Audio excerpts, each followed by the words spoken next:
Hi, and welcome to How Humans Heal. I'm Dr. Donnie Wilson, and today I'm going to introduce you and interview my friend and colleague and mentor, Dr. Tori Hudson. Thank you so much for being here, Tori. Fun to see you, and I look forward to it and see what you're up to with these podcasts and such. We've known each other for quite a while now, so we go back through different iterations of our career and our evolution. And isn't so fun to get to talk, and connect like this. Dr. Tori Hudson has been in practice as a naturopathic doctor for 39, almost 40 years. In Oregon, she's the medical director at A Woman's Time, which is a medical clinic in Portland, Oregon.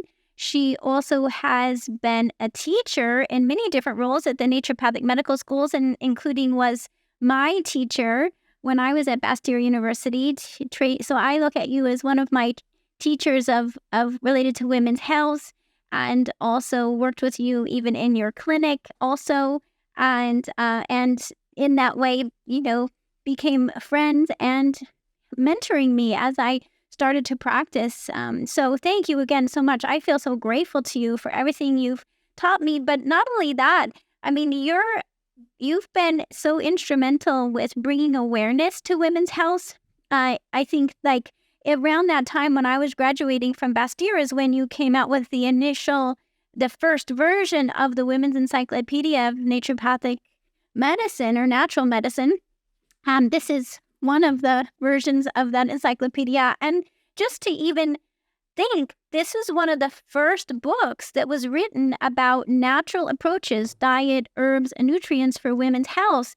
And that's huge. So thank you for that. I really think you started a movement to helping open up this conversation for women's health and how can we help women in ways that women weren't being helped for a long time. And so I want to talk about that, but I also want to talk about your new book, the Menopause Companion book, which is so important. And I know so many women are having questions and concerns and confusion of what to do, how to navigate peri-menopause, post-menopause. And so I want to share about that as well today. So Anyway, I hope listeners really understand how amazing it is to have this opportunity to connect with you. And the fact that you're still in practice, you're still helping people every day. I am. I'm 71 years old and still going strong. I'm knock on wood. I better knock on wood for that. Yeah, it's a labor of love, as I think it is for you as well. Yeah, we do share that in common. And I have to tell you, I think, the most brilliant product formulator that I know. And this is something for anyone listening to know about Dr. Tori Hudson, is that she really reads the research and she takes in research related to health conditions and natural approaches like nutrients and herbs, for example. And then she takes that information from the research and then puts it into protocols and formulas. And the formulas you've developed are some of my favorites. They're tried and true in my practice that I go to for my patients all the time. And so I want to revisit that as well today. So we've got a lot to talk about. Okay, we better get to it. So if you just looking back, like if you were to look back, let's say 20, 25 years ago, and how women's health looked then compared to how it looks now, what do you see that's shifted? My goodness. I should have gotten your questions ahead of time. What do I think that's shifted? Well, there's been sort of a big shift in menopause management, sort of the rise and fall and rise again of menopausal hormone therapy and how really incredibly safe it is for almost everybody, and just all the nuances of it's not all good, it's not all bad. And, so that research has just really been teased out and diced and sliced and continues to be. That's really in the last 25 years for sure. I think, natural medicine, I can't say as I know exactly. I think it kind of started in the late 80s is what I would say, because I graduated in 84. And I remember Michael Murray was very influential in, I think, bringing to light the botanical medicine research out of Europe that in other parts of the world that was going on, and kind of I attribute him to really the initiation of an awareness of that whole world of botanical medicine research and how it has influenced your practice, my practice, retail settings, all kinds of practitioners, and the development of integrative physicians who now saw, oh, there is this body of research on botanical medicines. There is this now expanded, intense research on nutraceuticals. It's not just Adele Davis and vitamin A and beta carotene. It's not just the Mediterranean diet, and it's really like vitamin D and green tea and curcumin and black cohosh and zinc. And, how we can use these supplements to both reduce the risk of disease, prevent disease, and treat disease. So that the research, the evidence-based, as they call it, research in nutraceuticals and botanicals in the last 25, 30 years, I think is just like that. And I think that has fundamentally altered years in my profession, and fundamentally altered the development of the crossover MD, the sort of integrative medicine, functional medicine MD, to incorporate high quality evidence of natural medicine into their advice to patients. And even some of these things have crossed over into the very typically kind of straight-laced conventional MD. It's not that uncommon, at least in Portland, Oregon, which granted is one of the coastal places where we see these kinds of things happening. But, there's certain like probiotics, fish oils, those are good examples of things that have kind of penetrated the mass market and consumers and most, and practitioners of all kinds. And I think that's really, also in terms of like just thinking of women's health, I know that it's like really expanded the options, because I feel like, so, to me, when I talk to patients, even people from couple decades ago, they were more like you'd go to one practitioner and you might get a single suggestion. But now people are able to research these different approaches online, and they're able to access different practitioners, like you're mentioning, and sometimes even, more conventionally trained practitioners who have this knowledge. And so I think women are getting also more likely to say, hey, I want something different. Are you too, where women are like, wait a minute, maybe I don't just want the one suggestion that, that's sort of the standard. Maybe I want to do something different for my health. You're right. Yeah, you're right to bring that up. Thank you. Yes, the patients are more informed, have more opportunities to be informed, come more often with their own thoughts and ideas and opinions, and what about this? What about that? And the most of the time, that's a nice collaborative process. And occasionally it's challenging because you can read things in this little box, and they're not trained as physicians, so they're not aware of all the other boxes and the bigger perspective. So, but women, you're right, women have a lot more tools to help themselves. They have a lot more tools to get what they need from their healthcare providers. They have a lot more ability to question, do I really need this? I love it when someone comes in and just asks for a second opinion. I had a woman just Friday, and she was wanting, all she wanted from me was a second opinion on, did she need a particular surgery for her bladder or not. And I ended up saying, you know, I actually do, I think you do. And this is why. And herbs and nutrients are not going to restore those ligaments. And that frequent urination, spontaneous incontinence is going to just probably get worse with time. And so you and I are trained to recognize the value of conventional medicine and how to incorporate that into a natural naturopathic medicine context, and how to blend and sort of recognize that every paradigm has its strengths and every paradigm has its weaknesses. And I think what's unique about the modern naturopathic physician like you and like myself and many of our colleagues is that we are really practitioners, like, you know, functioning on this spectrum of, you know, recognizing we're so broadly educated, and if we have the mindset and the philosophy to include all that, all those options, we can really help patients navigate the best opportunities for their healthcare.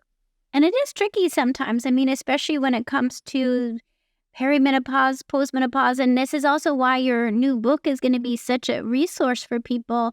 I know you have it there. Show us again so they can. Oh yeah. This, okay, here. Yes, this is the Menopause Companion. Oh my gosh, I love it. Because women need that. Like, talk about navigating the healthcare system. Oh yeah.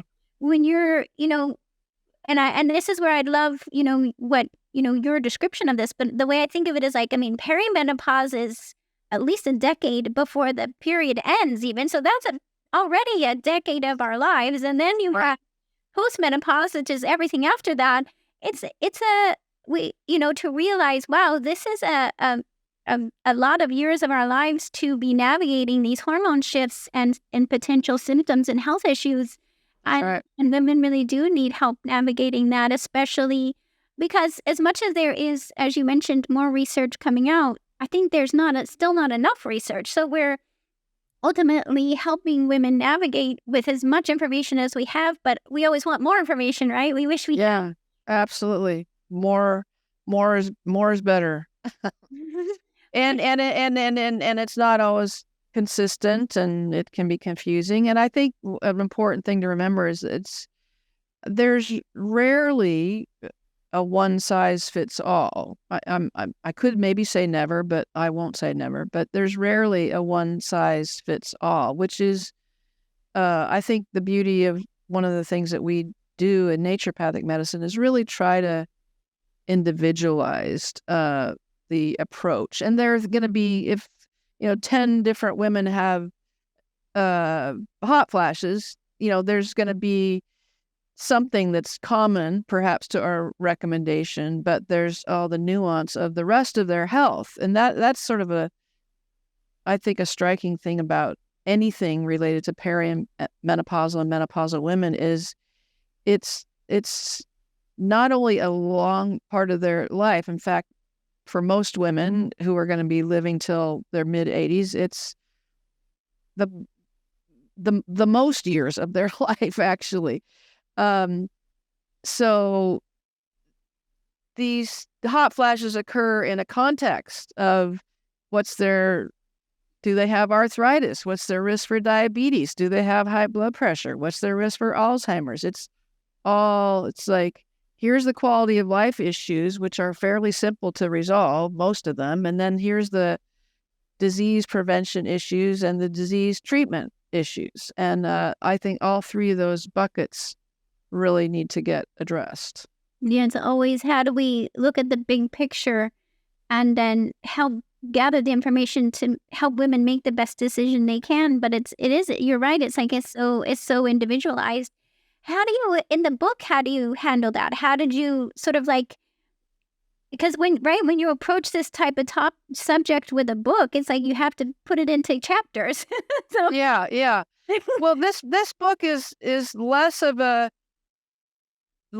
take this, don't take that hormone or herb or nutrient. It's not really about that. It's more like giving you the tools to know more what's going on, what changes are happening, how to ask the right questions of your healthcare provider, what to question, what to consider, what maybe is problematic out there in the world of tests and treatments. And it's more like giving, if you wanted to drive from New York City to Portland, Oregon, it's more like, don't just stop at this restaurant and that restaurant, but here's the map, and here's how to get on the right road, and here's how to read the map, and here's how to make some choices about what you want to do while you're on the trip.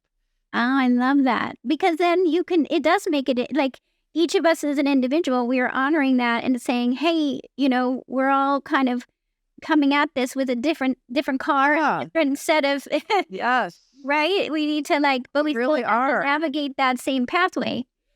We really are. Yeah, it really is an individual. And often women say, well, my friend, has hot flashes and took this, so I want to take that. And I go, well, your friend's menopause is not really your menopause, and your mother's menopause is not your menopause. And yes, it's good to talk and share stories and share experiences, but that's not the prescription. Their experience is not a guide to what's the right prescription for you.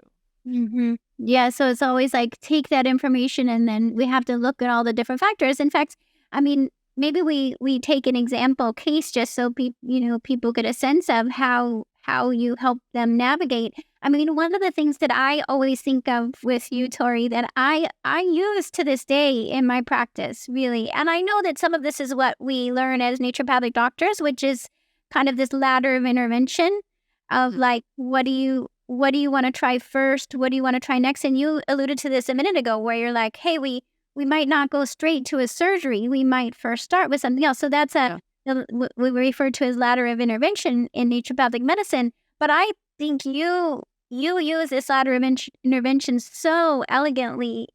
I think you use it with every patient, every protocol, every formula you work on. Is like, hey, what's the most minimally invasive yet effective thing we might do first, which might be like a dietary change or lifestyle change. Yes. If someone comes in saying, hey, and it might be different, say someone who's 45 and still menstruating versus someone who's 55 and no longer menstruating, but they both have hot flashes and sleep issues or night sweats, and you might implement that ladder of intervention differently for each. Absolutely. Yes, I see that you grasp that concept very well. I passed that one. and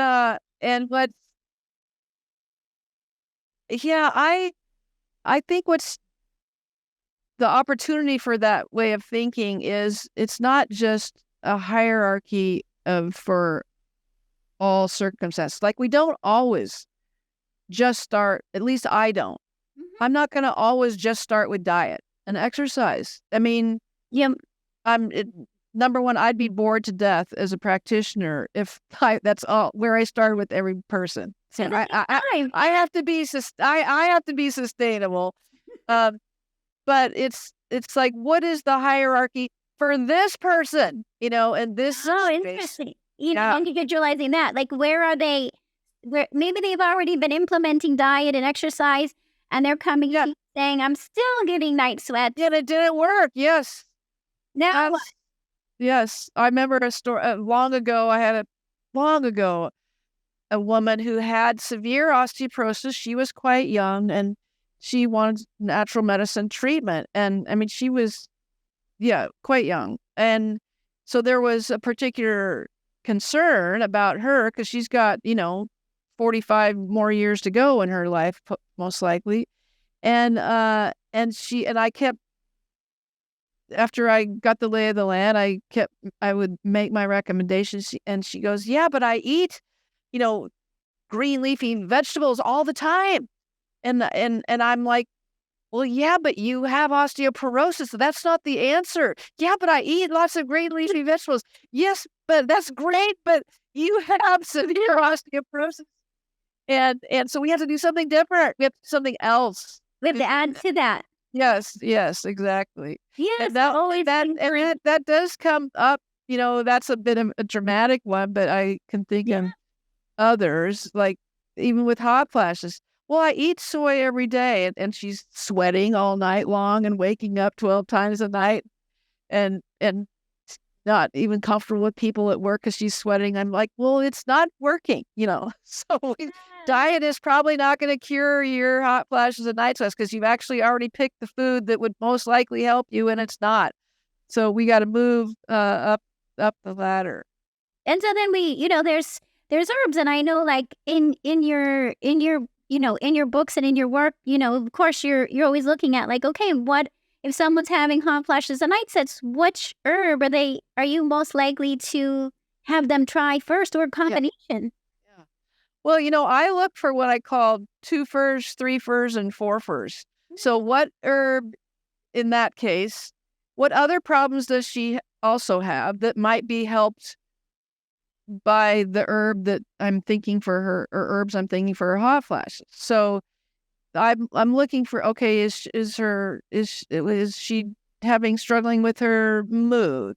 So hot flashes, she's struggling with her mood. Does she have achy joints? Does she have memory problems? So what, herb or formula would cover the most issues is the thing I look for. Because even though we could say, well, black cohosh by far has more research than any other single herb, that doesn't mean it's going to work for that person, number one, at all. And it could be that she has 1 or 2 or 3 other issues that, wow, I remember this study on curcumin and hot flashes, and she also has osteoarthritis, and she's also got a family history of Alzheimer's. And, so then what about curcumin?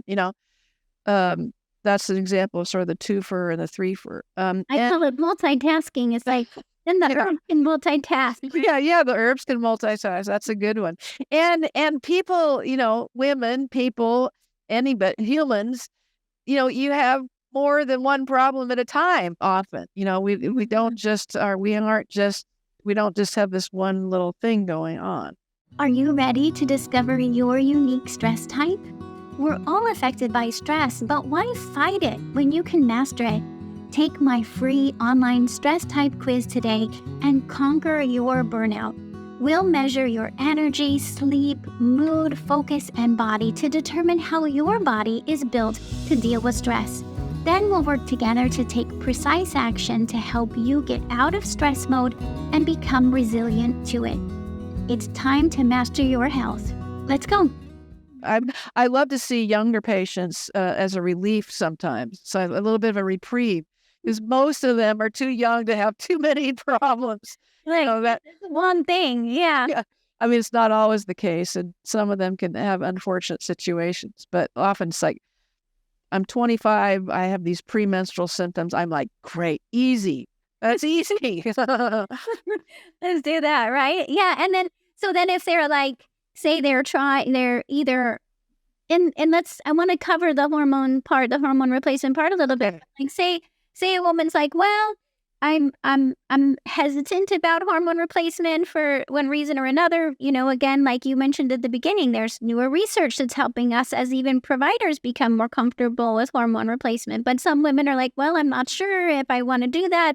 What else can I try first? And this is where, maybe we're using these hormones or herbs that can be so helpful. As you mentioned, there's single herbs and herbal formulas along with other things that can help with some of these perimenopausal symptoms. But at one point or another, sometimes it's like, okay, we've tried the herbs, we've tried these other things, and still, whether it's night sweats or vaginal dryness for that matter, it's like these symptoms are not getting better. What can I do? And I think that's a lot of times when I find myself in the conversation with patients about some form of bioidentical hormone replacement therapy. But is that what you would say? Would you see that as well with your patients? Well, I'm trying to kind of hone in on the question you might be asking. Oh, yeah. But so it's important to understand the benefits and the risks of menopausal hormone therapy.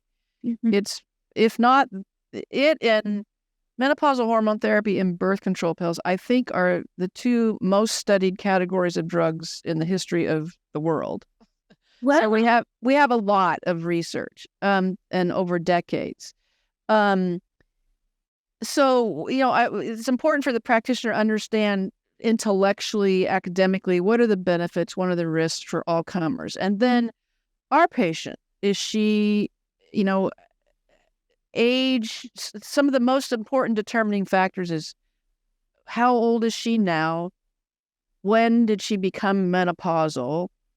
Does she have other coexisting health, or what other coexisting health problems does she have? And what are her risks for, I would call, the big three: osteoporosis, heart disease, and Alzheimer's disease? Mm-hmm. And that's sort of and then what symptoms is she having that are affecting her quality of life? So, like I sort of implied earlier, sort of three buckets of information. What's the quality of life issues? What diseases is she at increased risk for? And what diseases does she already have? And that informs my decision-making on the benefits and the risks of menopausal hormone therapy. And for most, if you're within the first 10 years of your last menstrual period, if you're less than age 60 and you haven't had breast cancer, and you haven't had a stroke or clot or DVT, then there's a few others, fatty liver and a few other things that inform the decision. But those things are the fundamental that covers the most territory. Then menopausal hormone therapy is safe for that person. The risks are negligible. If you start before age 60, within the first 10 years of menopause, you haven't had the things that I mentioned. The risk of breast cancer from going on menopausal hormone therapy, if you've taken it for 4 years or more, systemic hormones, a patch, a cream, a pill, a sublingual, an injection, if you take that for 4 years or more, only one more woman out of 1,000 women per year would get a breast cancer. I mean, it is tiny, tiny, and tiny. And if you drink more than 2 drinks a day of alcohol, and you don't exercise very much, and you're overweight, your risk of breast cancer is much higher. Anyway. Than the 1 out of 1,000 of hormone therapy. So we should be our focus is wrong. Our focus should be over here in terms of risk of things like breast cancer, including family history, of course. But we can modify women's alcohol and weight and exercise. Hopefully, we can help them achieve success in those areas. Mm-hmm. So there's very few women for whom systemic menopausal hormone therapy is actually contraindicated. There are cautions on delivery methods. If they have a gallstone, we shouldn't give oral. If they have fatty liver, we shouldn't get oral. I'm just ticking off a few. If they have elevated triglycerides, we shouldn't give oral, but we can give transdermal. And but now vaginal estrogen, for the purpose of local vulvovaginal problems, doesn't increase the risk of anything if it's done properly, meaning, this tiny doses, typically twice a week. I tell women, it's like lip balm. It's local. It's not the lip balm isn't going to get to all the rest of your body. And and lip balm, if you got dry lips, you want the lip balm. Vaginal estrogen for these local dryness, itching, irritation, painful sexual activity, leaky bladder. It's magic medicine. I would say don't dink around with vitamin E in the vagina or moisturizers or this and that lubricant or anything else you could read about or dream up. Vaginal estrogen is magic medicine. Just skip there on the ladder, right? Just skip.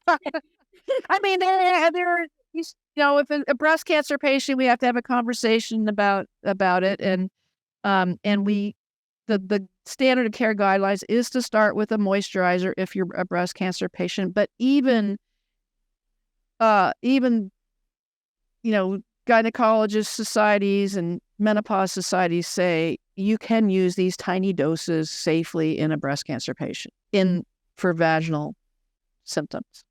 Yeah, and I'm finding too that it's so for women who are experiencing HPV and abnormal PAP, whether it's CIN, let's say 1, 2, 3, or vein, postmenopausally, a lot of times the vaginal estrogen, let's say estriol at a low dose, can be really helpful.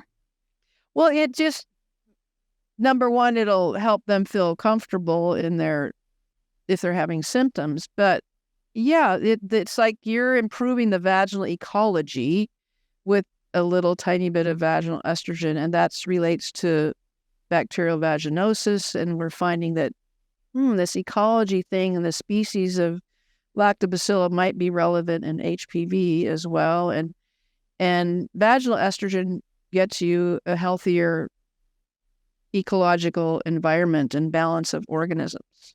Yeah, and you wouldn't necessarily think that at first. I think a lot of women are just dealing with discomfort and I love the way you're saying this, just don't dink around. Just like get yourself this support and it's either available, right? Like you can get pharmaceutical versions of, let's say, estradiol, or you can get compounded versions of estriol and it's not even you have to use daily doses. It's usually no, you shouldn't use daily doses. It's more like it's a loading dose of every day for a couple of weeks, and then it's typically the maintenance doses twice a week at these tiny doses. But here I would say, this is not an area where it has to be bioidentical. It doesn't have to be estriol. It could be Premarin. It could be big pharmaceutical stuff. Although those big pharma medicines like the estradiol cream or the Premarin cream, you do then as a naturopathic physician, we start thinking about, well, what else is in that product? The other ingredients. Yeah, the other ingredients, well, parabens, that's got some potential problems. And so there are the inactive ingredients, and we haven't even thought about yet the horses, perhaps, and Premarin. But yeah, the compounding pharmacy affords you the opportunity to deliver the greener, cleaner product, as well as customize the dosing and method of delivery, as you mentioned. But when push comes to shove, if someone's insurance or economics, their personal finances, I'm like, let's just get you some vaginal estrogen, whichever way is the most convenient and the most affordable for you. But yeah, I do. My analogy to the greener, cleaner estrogen products are like, I prefer to buy, 7th generation toilet paper. I'm not going to buy the scented yada yada with let alone not recycled, let alone some other weird little ingredient in there. And yeah, so it's just there's that aspect of what are we doing to our planet and what medicine choices we're picking when we can. And I love that you're, really saying, hey, it's each person needs to be able to choose what's going to work for them in your life, in your circumstances, in your finances.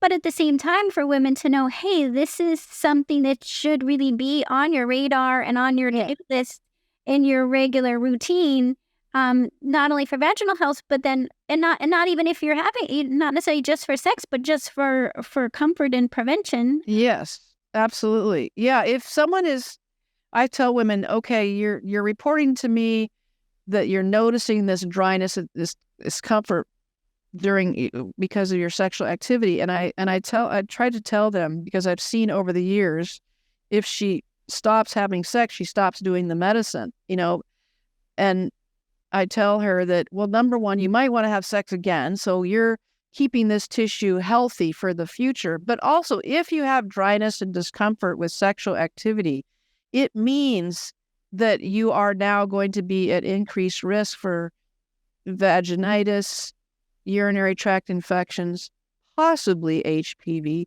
bladder leakage, overactive bladder. This problem of dryness is related to that tissue being vulnerable to these other problems. And this is one of those prevention miracles, really, that you can prevent those things from happening most of the time by using that little tiny doses of vaginal estrogen. So it's not just for sexual comfort, it's related to bladder health, vaginal health as well.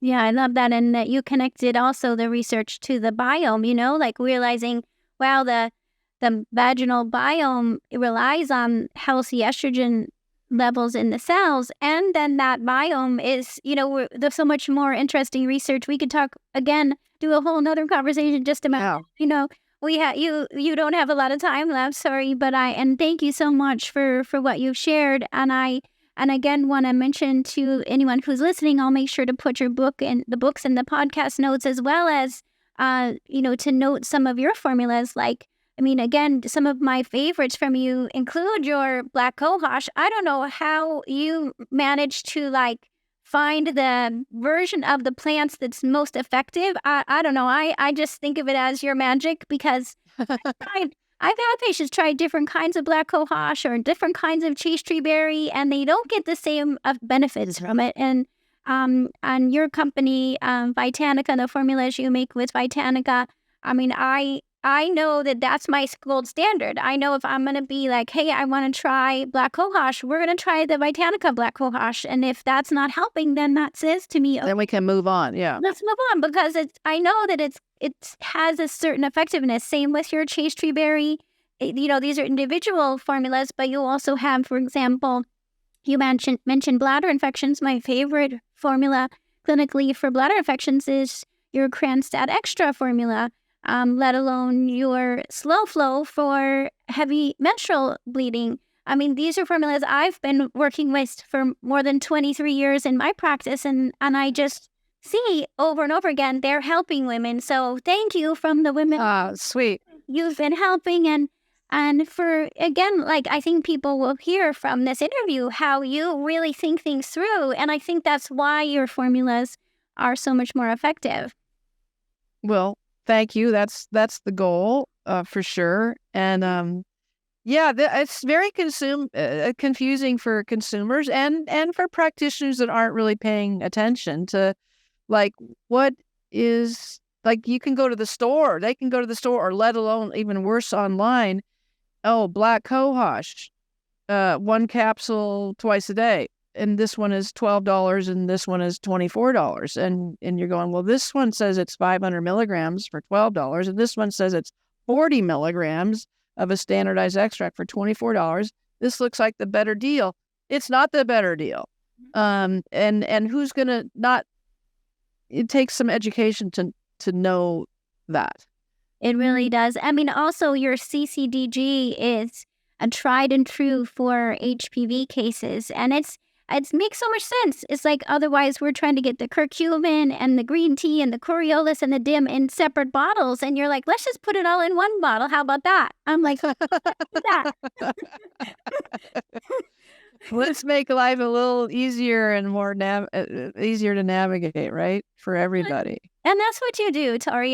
Here you are writing books. You're here speaking about it. And I think women who are wanting more help, even with navigating hormone replacement, as you said, we can break it down and we can say, hey, for your case, what makes sense at this point in time? And if someone listening is like, okay, maybe I'm now wanting to try bioidentical hormone replacement, or hormone replacement of some type, then they know that you're a resource.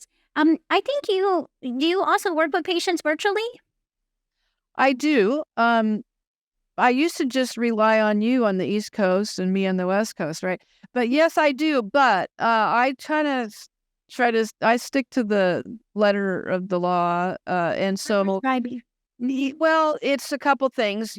For me to see someone virtually, they have to be an Oregon resident or have an Oregon mailing address, billing address. So you can see how that can be flexible. And then for prescribing purposes, I can really only write prescriptions, actual medication prescriptions to an Oregon pharmacy, although some of these mail order compounding pharmacies that have licenses in different states, I can use them. So you can live wherever, and I can use some of them have a license in all 50 states. So that's the way to do the hormone thing. But yeah, there are some things that I think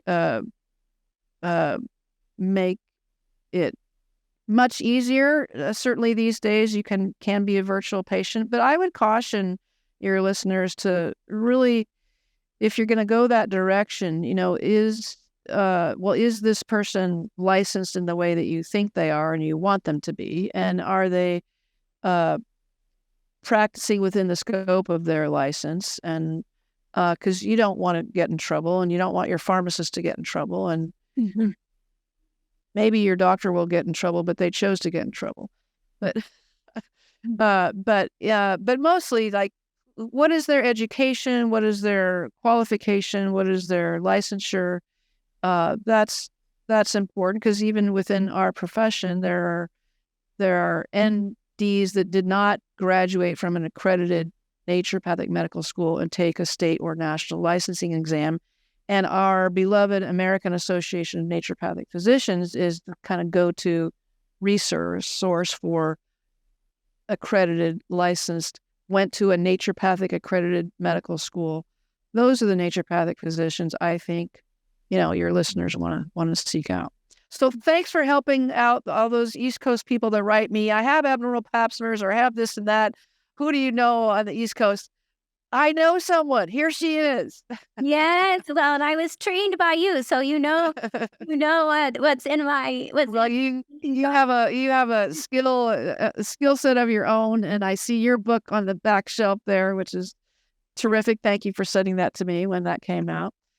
So I know you do fabulous work. I think you have another book as well, or two. Mm-hmm. So I know you're a busy woman over there. We're both multitaskers. Yes. And that's why it's so fun to get to connect and talk and share with everyone, and to just, for people to see this inside look at, here's how, a naturopathic doctor who, like you, who has been, not just being a doctor, but being a researcher, being a formulator, being an author, being a professor, here's what is inside of Tori's world and process. Because I think then women who are, like we talked about, women wanting to gather information for themselves to be able to make decisions, then you know how to navigate that. Just like you wrote in your new book, here's how you navigate this process of, like, how do you weigh out your different risks and your symptoms and your situation, and then find a practitioner who can guide you and help you. And so anyone listening, feel free to reach out to me as well if you have questions or need more help. I love to help as well with navigating perimenopause and postmenopause, and have licenses in a couple different states where I can, potentially help you depending where you're located, or direct you to someone who has this training that Tori's mentioning, that has that training and background and ability to really guide you through this process. Because, right, would you say ultimately, Tori, like, there's so much we can do to prevent things like osteoporosis and heart disease and Alzheimer's, and help you feel good into later years of your life. That's really the message. That is the message. That is the possibility. That's the opportunity. And it's not just a matter of eating the right food or taking the right pill. It's like, it takes work, right? It takes, I have to work at it. You might have to work at it a little less than me, but I have to work at, okay, I got to exercise today. How am I going to do that? When am I going to do that? Where am I going to do that?